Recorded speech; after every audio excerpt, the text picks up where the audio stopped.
Penguin Random House Audio presents Ghost to the Rescue by Carolyn Hart. Read for you by Anne-Marie Lee. Chapter 1.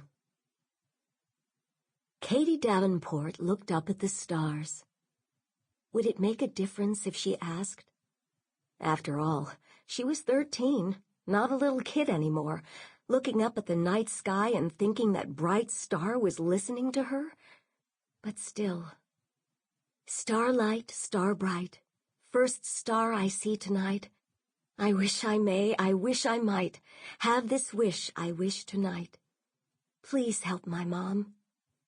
Katie squeezed her eyes shut. Starlight, star bright. Paul Wiggins pushed back the stiff cap atop his reddish-brown hair. He was a man of his time. Thick mutton-chop whiskers, a luxuriant walrus mustache, starched high-collared white cotton shirt, heavy flannel trousers supported by suspenders, and a sturdy black leather belt. He turned from the broad window with its commanding view of the rail station platform and silver tracks. A folder rested on the corner of his yellow oak desk. He was rather sure the folder had not been there until this instant.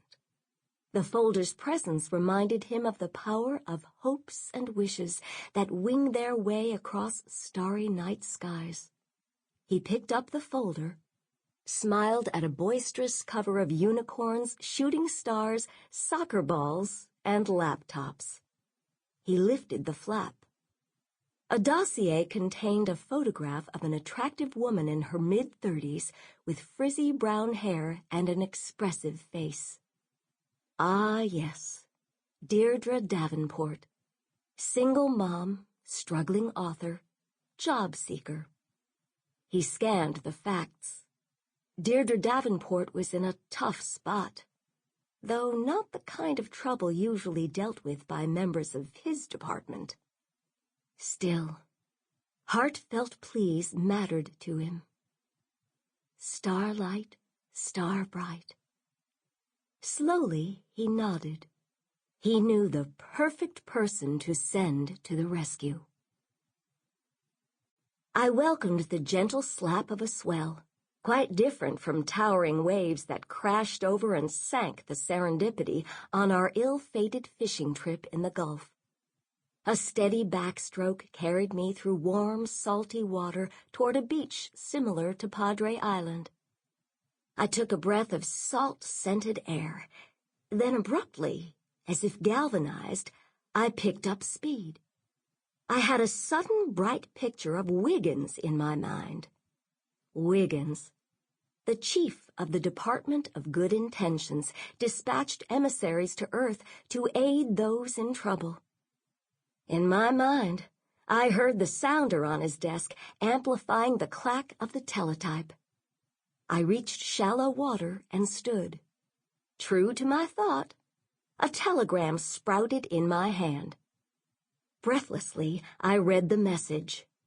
Your advice and counsel sought. Come at once if possible.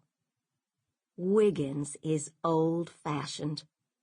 The fact that telegrams have been supplanted on Earth by texts and emails is of no interest to him. He sent telegrams when he was a station master in the early 1900s.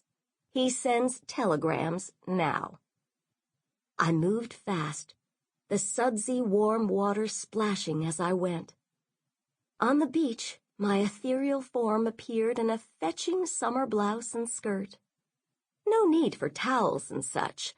I simply thought as I wished to be, and there I was. Red curls shiny as a new copper penny. I waved to gain Bobby Mac's attention. He looked across the water and waved in return. I gestured toward the sky, pulled air deep into my lungs, and managed a creditable imitation of a deep train whistle. Bobby Mac understood at once, gave me a jaunty farewell salute. I waved a kiss to my husband. What a man! Bobby Mac is still as dark-haired and handsome as the high school senior Sample complete. Ready to continue?